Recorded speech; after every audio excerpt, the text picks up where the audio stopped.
I want to talk to you about how to use Google Forms. And as I shared with you how to do it, I just wanted to create a video to help you in case you didn't catch all the steps when we talked. So, what you do is you want to click whatever folder you would like to place your form in. So, for example, this is my elementary school information folder. So, say I'm going to click there, double click. So what I'll do is I'll click there, then say I want to go into third grade. I'll click here and say let's go into science, and I'll create a new form here. So new, and then what you're going to do is you're going to go under, it's not here, you're going to go under more, and over under more is where you'll see Google Forms. So what you'll do is you'll click Forms, and then that form will now be in that science folder where I created it. So here, there's a many different options you have. So over here, some of the great tools are you can add questions, you can add a text box, you can add an image, you can add a YouTube video, and you can add a different section. Now, different sections get into a lot more complex situations than we're going to talk about today, but those are there for you to explore.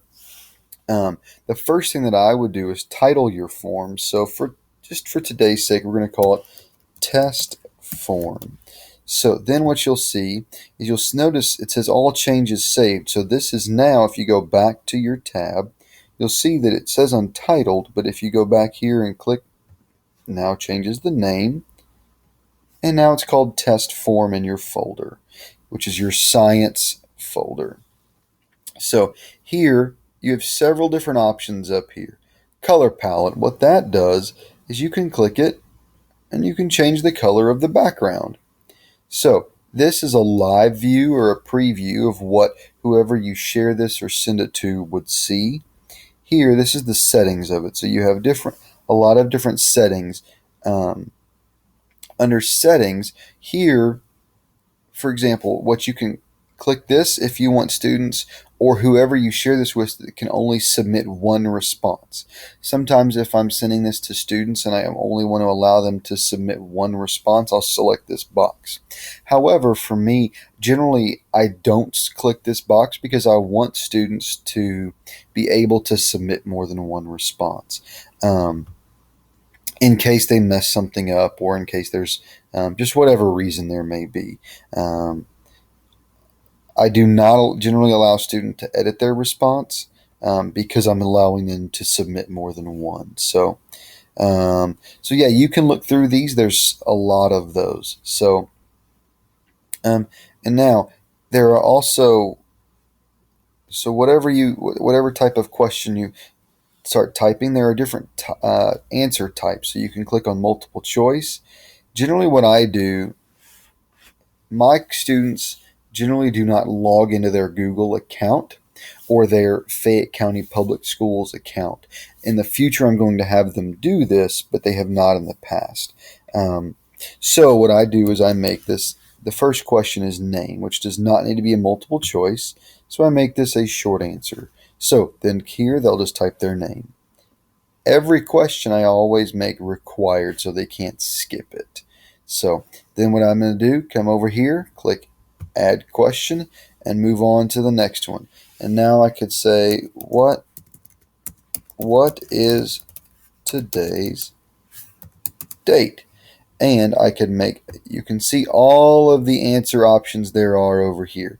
I could have a date, time, multiple choice, grid, linear, scale.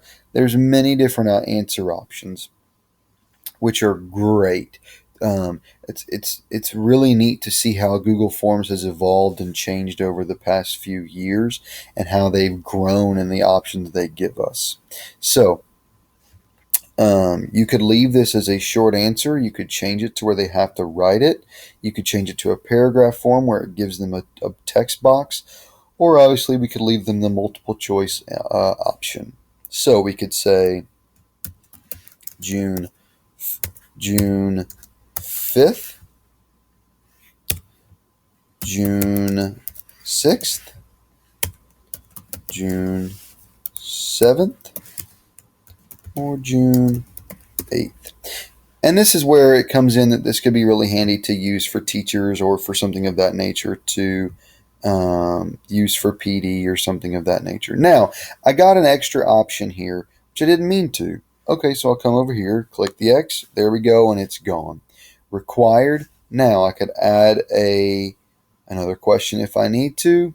For today's sake, I'm not going to show that. Now, once students answer it, or how do they answer it excuse me, getting ahead of myself.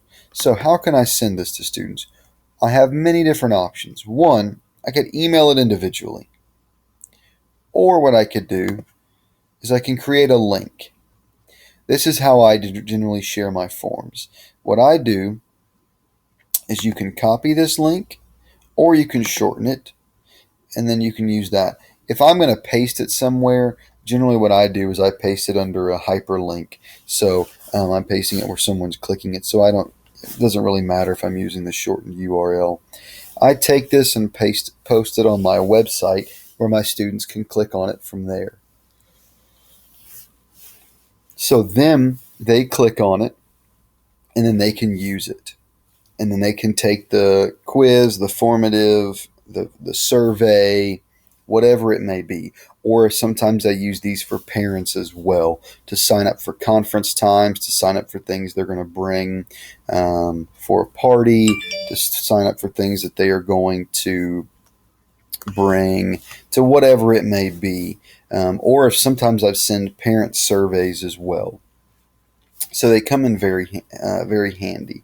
But after you send that, after they take it, then what you will do is you'll see responses.